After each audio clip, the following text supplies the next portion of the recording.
Open up front row, Bill. Yeah, this is Braxton's last game, obviously. Could you reflect on last game? I'm sorry.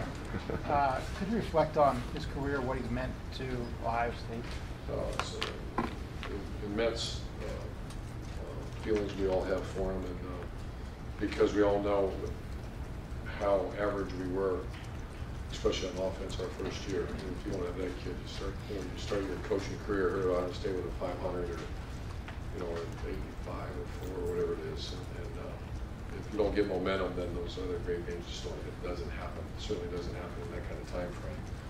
And Braxton was an ultimate competitor, and is an ultimate competitor, so it just means a lot to us. Can you update any injury situation? Are there any injury updates? Paris Campbell's good to go. I think he played a little bit of special teams last week. I think everybody's good to go. Front row left, Doug. Urban, I know you had some great leaders here from the guys who you inherited when you got here, but these fourth-year seniors are the first guys that you had all the way through. For any coach, when you get those guys that they know your way from the first time they come here as freshmen, when you sort of reach the point where the whole team is guys that have been with you the whole way through, how is that different, or how do you maybe view guys like Perry and Washington and Decker that you have known since their first day they were freshmen? Well, Lou Holtz used to always remind me, he said, a lot of times you do your best coaching when you just take over because you don't really care. You don't know their families. Sometimes you don't want to know their families. You just and then some. Then you get the emotional ties, like very emotional ties to some of the names you just mentioned. But you mentioned that 2012 group, and that is as good a group of leaders that we've ever been around.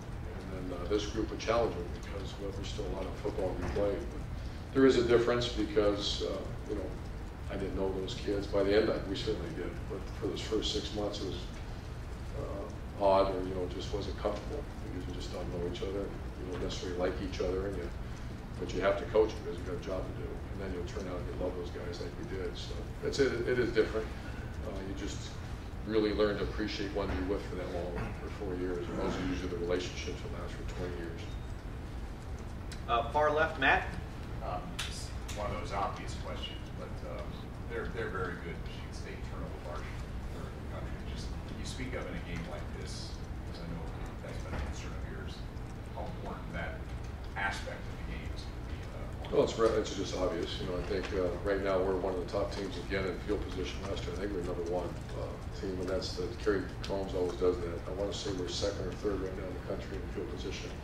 Average start offense, average start defense, and then you combine. And I don't have that in front of me. That's something that we study, look at, evaluate that, and the turnover margin in big games. It's stating the obvious, but that's the obvious. And turnovers along with field position. And field position is created by lack of penalties on special teams. When you get a chance to pin a team down in there, that's where I think we've done a much better job this year. Our defense is doing a good job keeping them there. Remember, there's nothing more demoralizing than pin them down there, and the next thing you know, you're at the 50-yard line. I also want to just ask you, Mark Antonio, he's kind of raised the level of Mark Antonio since he's been at Michigan State. Just what is he, when you coach against his teams, is there anything that stands out about what he's Sure. done? I think you put the top 5, 6, 7 coaches in America. He's certainly there. I always watch special teams. I always watch the little things. That's one of my own little tradition on Sunday, what you just mentioned, turnover margin, those type of things. And I've known Coach for a long time, and we're friends. I don't say good friends, but we're friends. And it's obvious what he's done for that program. I've also had great respect, even back at the Notre Dame days, for this team. A good fan base, good stadium, and kids are usually tough guys. And I know our players, they respect it as well. Front row right, Austin. Urban, before the first rankings came out, you said you might address it with the team, then you felt like you didn't need to. It's been a couple weeks now. Have you felt at all like you needed to talk about? No, yeah, it's a good question. I usually do. I haven't. You just call a little State of the Union when all that stuff starts. I think maybe you feel that everybody's.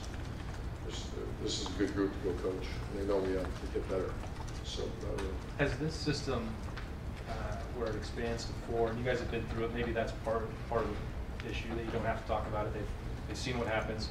But it seems like there's a greater emphasis now on conference championships, which has always been the goal that you've tried to focus on anyway. Does that make it easier for you, lessen the amount you might have to talk about with them? I have no idea, Austin. We just have a really good Thursday practice and try to win the turnover ratio and field position balance. And I think what I think has happened, I think the conversation and your guys' jobs and fans, and I think it's over the top for all of us guys that do this stuff. What's going to happen is going to happen, and do the best you can to coach your team. Front row middle, Dave. When you have such a big recruiting weekend, I know you can rely on your staff like Mark Pantoni and some of the other guys, but how do you balance what you need to do to get your team ready and give the recruits the time they need and their parents and everything that goes with it? Tough. It's you have official visits on a Sunday, especially with what's coming next and where we're at in the season. But a lot of them want to experience this atmosphere, so we have a lot of guys coming. It's borders on ridiculous if you saw our schedules. But you got to do what you got to do. And it's weather's not going to be great, but it's not going to be awful. So it'll be a good visit for guys. Do you find yourself saying, "Okay, I got to go make sure I get to spend time with this guy, I his don't. family"? People are telling you. I need you here. Yeah. It's your third breakfast today, Coach. I know, but it's okay. All right, and final set of questions, Tim. Yeah, Urban, when these seniors come running out on Saturday, who is the fellow that, as you think about these guys, who has made the biggest impression on you, or maybe obviously Braxton, but then past him, who's made the biggest gains or strides in your mind that you might even like have a little bit of a Cliff moment there, or whatever they call it? What do you call it, Bill? I'll have a bunch of those because I do love these kids. Braxton's going to be a tough one. But you got Josh, you got Dolphus, you got some incredible ones. Taylor, incredible guy. So don't want to think about it. Just got to go win this game. And the other thing, like you just talked about a while ago, you haven't addressed, you haven't had that big talk with your team about the state of the. Do you see a team that is focused? I mean, what is that? Why you haven't noticed distractions? I mean, what just stands out about this team and its, I guess, focus? Well, I think there's identification of where we're not 9 strong yet, and we're working awful hard to get there. And it's not one unit. It's this game. It wasn't quite where we needed to be. We're seeing a little bit of this, which I'm fine with that. If you see 2 or 3 dog units, we got a problem. Like we had a couple years ago. We don't have that. We don't have that. Every once in a while, a unit doesn't. And I feel in the room there's such an urgency to get it fixed. Mm-hmm. That I think that's the term culture comes in. And so everyone's very workmanlike and businesslike. And last thing, will you not know until Saturday, midway through the second quarter or something, whether you've gotten fixed the pass protection problems? That's going to be this group. You're going to very good defensive line, so that's going to be. I'll let you know when the clock strikes 0 after the game's over. We do have one more question. Tino, go ahead.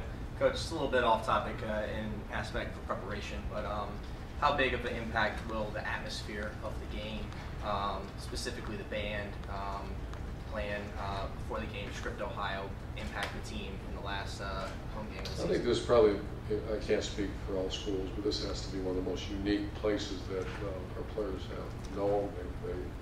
They respect them, and it's certainly, I expect that to stay. We're all performers, the band, and whenever I get a chance to go visit with the band or the cheerleaders and the spirit squad and everybody, we're all putting on a show in that stadium, and we all got a job to do, so they'll make a huge impact. Great. Coach, thank you very much. Thanks, Coach. Thanks, Coach.